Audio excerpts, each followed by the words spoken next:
Bismillahirrahmanirrahim. Assalamualaikum warahmatullahi wabarakatuh. Waalaikumsalam warahmatullahi wabarakatuh. Ya, alhamdulillah hari ini kita bisa bertemu lagi dalam pembelajaran kimia, ya Nak ya. Kemarin saya sudah katakan bahwasanya hari ini kita akan membahas tentang sifat koligatif larutan yang pertama, yaitu tentang penurunan tekanan uap larutan. Nah, sebelum kita mulai pembelajaran, langsung saja saya akan share screen.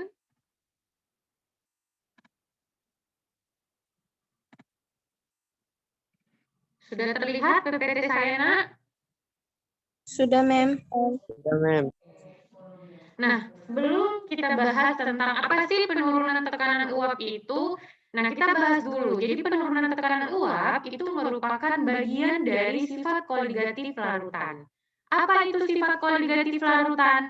Jadi sifat koligatif larutan adalah sifat suatu larutan yang tidak bergantung pada jenis zat terlarutnya, namun bergantung pada jumlah zat terlarut tersebut. Nah, kemarin kita sudah bahas apa itu zat terlarut dan apa itu pelarut di dalam suatu larutan. Nah, jadi sifat koligatif larutan nanti diklasifikasikan ada sifat koligatif larutan untuk larutan yang bersifat non-elektrolit, kemudian ada sifat koligatif larutan yang bersifat elektrolit. Sifat koligatif larutan terdiri atas 4 bagian. Yang pertama adalah penurunan tekanan uap larutan, atau kita simbolkan dengan delta P. Nah, kemudian yang kedua ada kenaikan titik didih larutan atau delta TB. Nah, B di sini itu dari bahasa Inggris ya, yaitu boil ya, atau mendidih. Nah, yang ketiga yaitu penurunan titik beku larutan atau delta TF. Nah, F di sini adalah freeze atau membeku ya, penurunan titik beku larutan atau delta TF. Dan yang terakhir akan kita bahas yaitu tentang tekanan osmotik. Nah, nanti tekanan osmotik saya gabung dengan materi diagram PT. Nah, langsung saja. Kalau bicara tentang larutan, kalian pasti sudah ingat di kelas 1, ada larutan yang bersifat elektrolit dan ada larutan yang bersifat non-elektrolit. Nah, larutan yang bersifat elektrolit ditandai dengan adanya faktor Van Hoff. Faktor Van Hoff kita simbolkan dengan I. Nah, larutan elektrolit, maka rumusnya itu nanti berganti ya. Kalau dengan yang non-elektrolit kita bubuhin I atau faktor Van Hoff-nya. Nah, itu gambaran singkat tentang bab sifat koligatif larutan. Nah, adapun indikator pembelajaran kita pada hari ini yang pertama menjelaskan konsep penurunan tekanan uap larutan, kemudian yang kedua menghitung nilai tekanan uap larutan non-elektrolit dan larutan elektrolit, dan yang terakhir adalah menjelaskan aplikasi tekanan uap larutan dalam kehidupan sehari-hari. Nah, langsung saja yang pertama saya mau bertanya ke kalian. Tadi kita bahas tentang tekanan uap. Nah, sebenarnya apa sih bedanya antara proses mendidih dengan proses penguapan? Ada yang kasih pendapat? Silakan, Nak. Apa bedanya mendidih dan menguap? Silakan. Ya, Hairil. Oke, silakan. Untuk mendidih itu dia mencapai suhu 100 derajat Celcius. Sedangkan untuk menguap dia proses 100 derajat itu ke atas, Mem. Ke atasnya maksudnya di atas 100 derajat gitu. Ya, Mem. Oke, terima kasih. Yang lain? Saya, Mem. Oke, Indah, silakan, Nak. Kalau proses menguap itu, Mem, proses perubahan molekul air atau dalam keadaan cair menjadi gas. Kalau mendidih, Mem, itu suatu keadaan zat sebelum menjadi uap. Oke, terima kasih. Nah, jadi saya jelaskan perbedaan mendidih dan menguap di sini. Jadi mendidih, seperti yang dikatakan Hairil, mendidih itu adalah proses di mana suatu zat berubah fasa dari cair menjadi gas. Dan proses mendidih itu adalah proses di titik didihnya, misalnya air. air mendidih pada suhu 100 derajat Celcius. Nah, inilah dikatakan keadaan mendidih. Pada saat tercapai titik didihnya 100 derajat Celcius, itulah keadaan mendidih. Dan itu berlangsung di seluruh permukaan air itu. Nah, artinya di seluruh permukaan air itu terjadi proses pendidihan. Nah, sedangkan kalau menguap itu terjadi hanya di permukaan saja. Jadi di permukaan zat tersebut terjadi proses penguapan dan berlangsung di segala suhu. Artinya tidak harus mencapai 100 derajat Celcius itu sudah baru menguap. Artinya di suhu 30 derajat Celcius sudah terjadi penguapan di situ. Nah, misalnya kalian menjemur kain. Nah, yang awalnya basah itu menjadi kering. Maka di situ proses apa yang berlangsung, Nak? Penguapan. Iya, berarti itu terjadi proses penguapan. Artinya tidak harus 100 derajat kan, tapi sudah terjadi penguapan. Jadi penguapan itu berlangsung di permukaan zat, kemudian berlangsung di segala suhu. Sedangkan mendidih itu berlangsung di seluruh permukaan zat, dan dia hanya terjadi pada suhu titik didihnya. Misalnya air berlangsung pada 100 derajat Celcius. Nah, kemudian di sini tekanan uap zat padat atau zat terlarut itu umumnya sangat rendah, sehingga dia disebut sebagai non-volatil atau tidak mudah menguap. Akibatnya apa? Jika di dalam pelarut kita tambahkan zat terlarut, yang terjadi adalah tekanan uap dari larutannya itu akan semakin rendah akibat adanya zat terlarut. Nah, ilustrasinya seperti ini. Lihat, nah. Gambar yang A itu adalah pelarut murni. Artinya hanya ada air di situ dan tidak mengandung partikel zat terlarut. Nah, proses penguapannya itu cepat. Bisa terlihat banyak gas yang menguap. Sedangkan kalau larutan B itu larutan. Artinya larutan di sini sudah mengandung partikel pelarut ditambah dengan zat terlarut. Apa yang terjadi? Bagaimana proses penguapannya? Semakin besar atau semakin kecil penguapannya? Semakin kecil. Ya, benar, semakin kecil. Jadi di sini udah bisa kita simpulkan bahwa pengaruh zat terlarut akan menurunkan tekanan uap larutan. Iya. Jadi kalian bisa simpulkan bahwa, saya ulangi, pengaruh zat terlarut atau zat padat dapat menurunkan tekanan uap larutan, sehingga pelarut murni, tekanan uap pelarut murni atau fenol itu lebih besar daripada tekanan uap larutannya. Itu akan lebih kecil. Oke, udah dapat ya gambarannya? Nah, seperti ini. Lihat. Ada air murni, tekanan uapnya 23,76. Kemudian ada air ditambah dengan gula, tekanan uapnya 23,34, turun ya. Kemudian air ditambahkan dengan urea, tekanan uapnya juga 23,34. Artinya pengaruh zat terlarut gula dan urea ini menyebabkan penurunan tekanan uap larutannya. Nah, langsung masuk ke contoh soal. Diberikan 5 ilustrasi gambar yang menyatakan keadaan molekuler larutan dalam berbagai konsentrasi. Pertanyaannya adalah larutan yang memiliki tekanan uap terbesar dan terkecil adalah nomor. Nah, kita analisis. Tekanan uap terbesar itu adalah yang mengandung zat terlarut lebih sedikit, lebih sedikit, sedangkan tekanan uap yang terkecil memiliki zat terlarut lebih banyak, Mem. banyak. Maka jawabannya apa, Nak? 5 dan 4. Pintar. Jawabannya E. Nah, seperti yang kita jelaskan tadi, ini penjelasannya. Nah, lanjut. Untuk penurunan tekanan uap larutan ini, kita menggunakan hukum yang namanya hukum Raoult. Nah, jadi kata hukum Raoult itu pada temperatur yang sama, tekanan uap larutan yang mengandung zat terlarut non-volatil atau tidak mudah menguap sama dengan fraksi mol zat pelarutnya. Maka katanya tekanan uap larutan itu itu adalah sama dengan fraksi mol zat pelarut dikalikan dengan tekanan uap pelarut murni. Kita udah jelaskan kemarin apa itu fraksi mol zat pelarut. Nah, seperti itu ya fraksi mol zat pelarut kemarin udah kita jelaskan.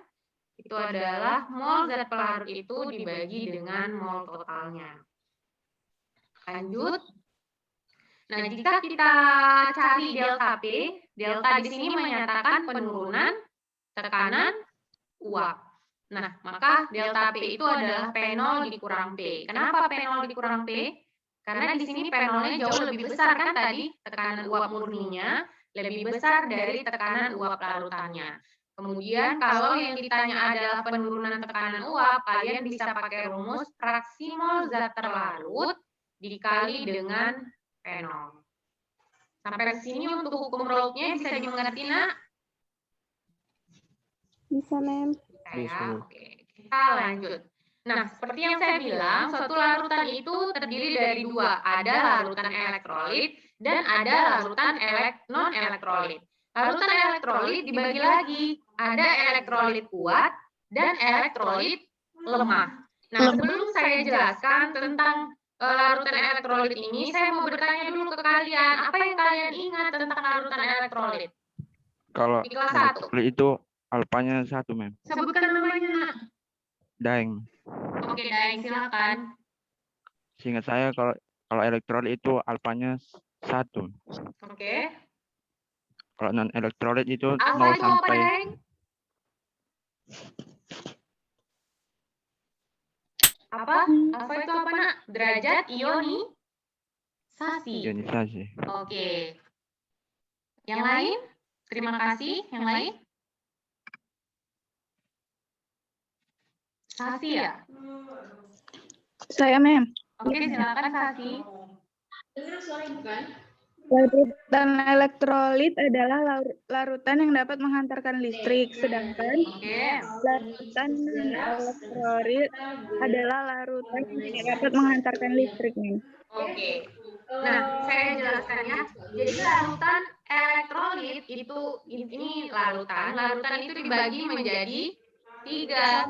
Ada larutan elektrolit, ada larutan elektrolit itu dibagi lagi, ada yang kuat, kemudian ada elektrolit yang lemah, kemudian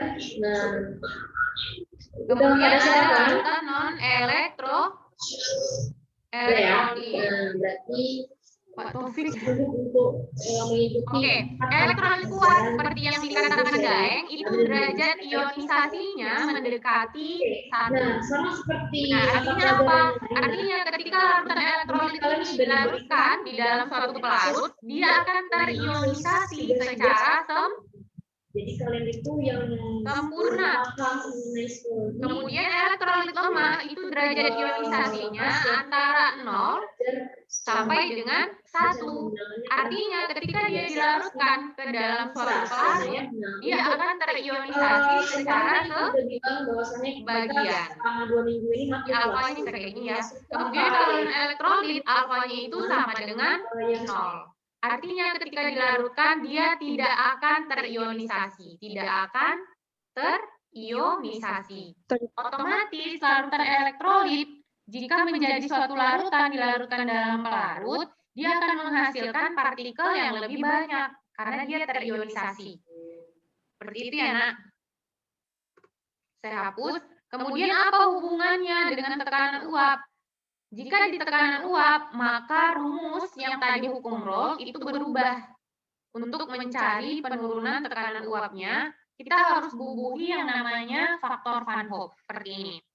Nah, karena larutan yang terionisasi itu hanya partikel zat terlarut, sehingga yang kita bubuhi faktor Van Hoff itu hanya di mol zat terlarutnya. Kalau rumusnya menjadi delta P sama dengan P0, ini kan awalnya kan ST karena, nah NT-nya kita bubuhi faktor Van Hoff, dibagi dengan NT dikali I ditambah NP. Kenapa NP-nya tidak dibubuhi faktor Van Hoff? Karena dia merupakan suatu pelarut. Pelarut tidak terionisasi. Yang terionisasi hanya zat terlarut. Nah, jadi faktor Van Hoff itu adalah besaran yang menyatakan derajat ionisasi suatu larutan. Nah, jadi faktor Van Hoff sendiri rumusnya ini. I sama dengan 1 ditambah N dikurang 1 dikali alfa. N di sini adalah jumlah ion. Jumlah ion yang dihasilkan, sedangkan alfa di sini adalah derajat ionisasi. Nah, bagaimana menghitung harga N? Misalnya, saya kasih contoh. Ada larutan asam sulfat. Nah, asam sulfat di sini, apa rumus molekulnya, Nak? Apa rumus molekul asam sulfat? H2. H2SO4. Oke, H2SO4. Nah, H2SO4 ini termasuk ke dalam asam kuat. Asam kuat berarti dia merupakan elektrolit elektrolit kuat. Untuk mencari harga N-nya, kalian harus ionisasi. H2SO4 berapa harga N-nya, Nak? Oke, saya tanya dulu lah, ionisasi H2SO4. Bagaimana ionisasi H2SO4? Ada yang bisa jawab? 2H plus tambah SO4. Oke, 2H positif ditambah 2H plus tambah SO4 min. 2 negatif. Berarti berapa harga N-nya, Nak? Harga N-nya adalah 2 ditambah 1. Harga N-nya 3. Nah, maka bisa kita simpulkan jika dia elektrolit kuat, maka harga I akan sama dengan harga N. Kalau kita masukkan ke rumus yang tadi. Nih, masukkan ke rumus yang ini maksud saya, maka harga I akan sama dengan harga N. Siapa saja, Miss, yang tergolong menjadi elektrolit kuat? Ada asam kuat. Ini yang harus kalian ingat. Kemudian ada apa lagi? Ada basa kuat. Kemudian ada siapa lagi? Ada garam yang berasal dari asam kuat dengan basa kuat. Contohnya siapa, Miss? Ini ada KNO3. Nah, ini berasal dari asam kuat dengan basa kuat. Nah, saya tanya nih, materi kelas 11. Ini garam KNO3, saya bilang garam yang berasal dari asam kuat dengan basa kuat. Nah, siapa aja itu asam dan basanya? Ada yang bisa jawab? Ini yang tergolong ke elektrolit kuat. Asamnya siapa, Nak? Basanya siapa? Iya, asamnya HNO3. Basanya siapa? Iya, KOH, pintar. Inilah yang tergolong ke dalam elektrolit kuat. Harga elektrolit kuat, ini harga I akan sama dengan harga N. Karena alfanya itu mendekati 1. Oke, lanjut. Elektrolit lemah, ada siapa aja? Ada asam lemah. Kemudian ada basa lemah. Kemudian ada garam yang berasal dari asam kuat ditambah basa lemah. Kemudian ada garam berasal dari asam lemah dengan basa kuat. Contohnya nih, ini asam lemah. Ini yang paling umum sih yang digunakan asam lemahnya. Ada CH3COOH, atau asam asetat, atau asam cuka. Sama ya. Kemudian ada HF, ada H4OH. Kalau dikatakan amonia, amonia itu apa rumus kimianya? Nah, amonia itu tergolong apa dia? Amonia atau NH3, ini yang paling sering ya, amonia atau NH3 ini termasuk ke dalam basa lemah. Jadi dia golongannya itu adalah elektrolit lemah. Oke, kita kasih contoh untuk CH3COOH. Terionisasi menjadi CH3CO negatif ditambah H positif. Di sini panahnya berbeda dengan H2SO4 ya, karena kalau H2SO4 panahnya itu panas searah. Artinya apa? Dia seluruhnya terionisasi atau terionisasi secara sempurna. Nah, sedangkan ini panahnya adalah panah bolak-balik. Artinya apa? Tidak seluruhnya CH3CO negatif dan H positif ini terionisasi, melainkan ada kembali dihasilkan molekul CH3COH.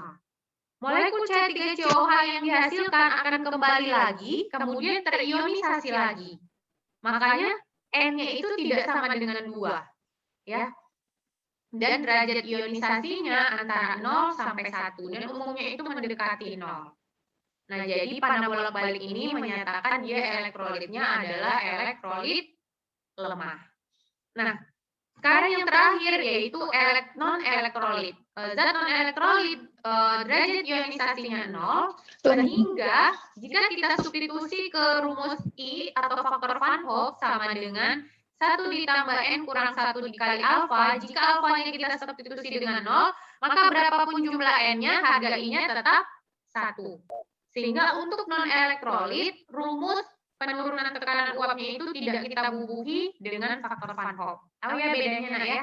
Apa aja yang termasuk ke dalam non-elektrolit? Itu ada semua jenis gula. Gula di sini maksudnya siapa? Ada monosakarida, ada disakarida, dan ada polisakarida. Di situ golongannya ada glukosa. Nanti dimasukkan mereka juga sukrosa, semuanya itu adalah non-elektrolit. Kemudian semua pupuk-pupukan. Siapa saja yang sering masuk ke soal di dalam pupuk ini? Nah, ada Urea.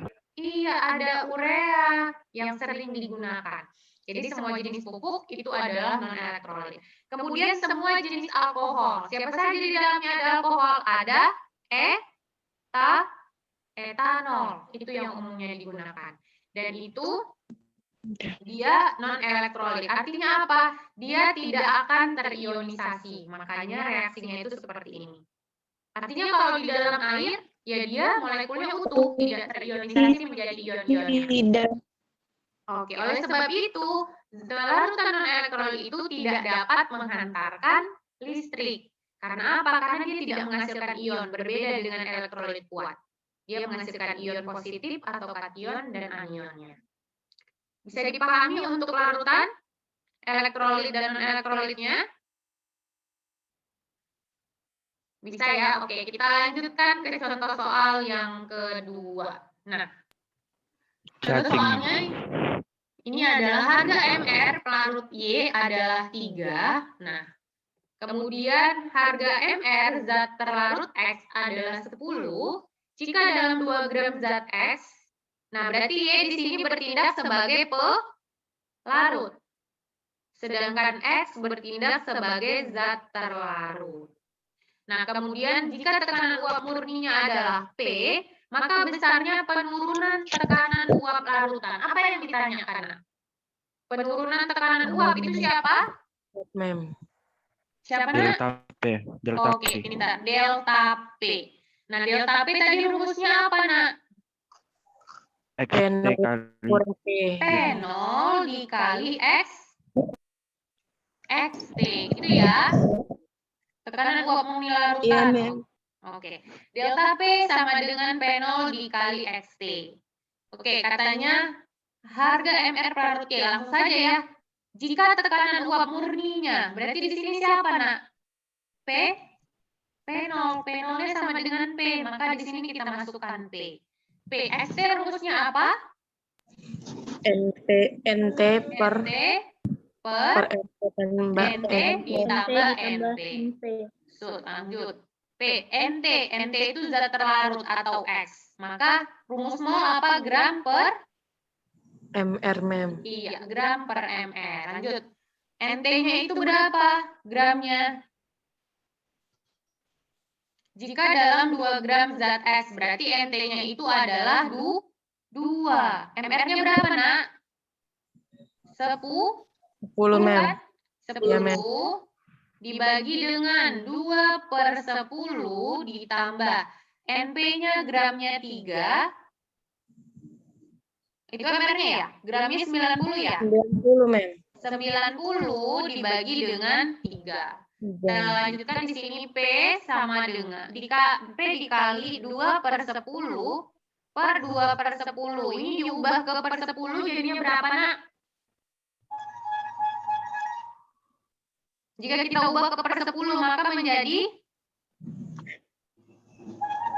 bisa kita ubah 300/10. Sama nggak? Bisa, Mem. Sama Mem. nggak? 90 per 3 kan 30 ya. 300 per 10 juga 30.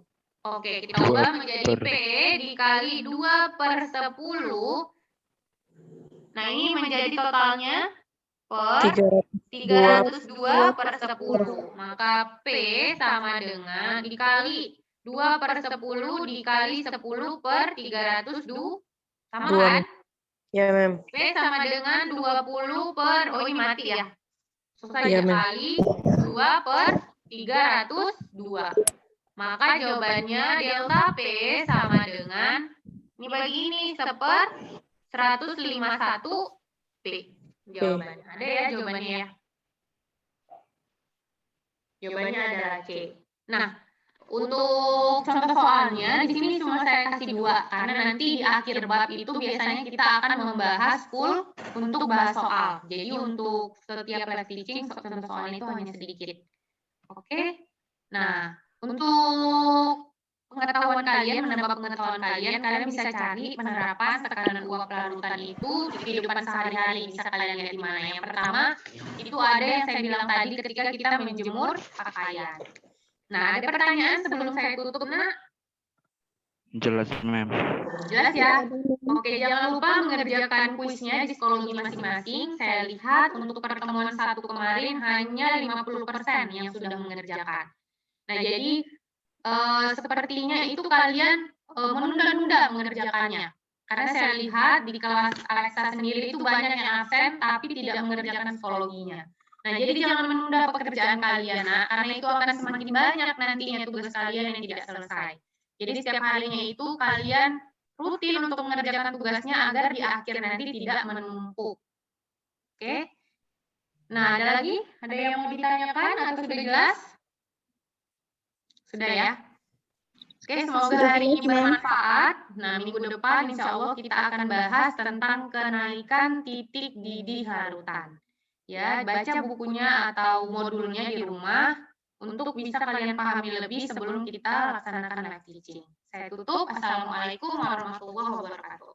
Waalaikumsalam warahmatullahi wabarakatuh. Waalaikumsalam warahmatullahi wabarakatuh.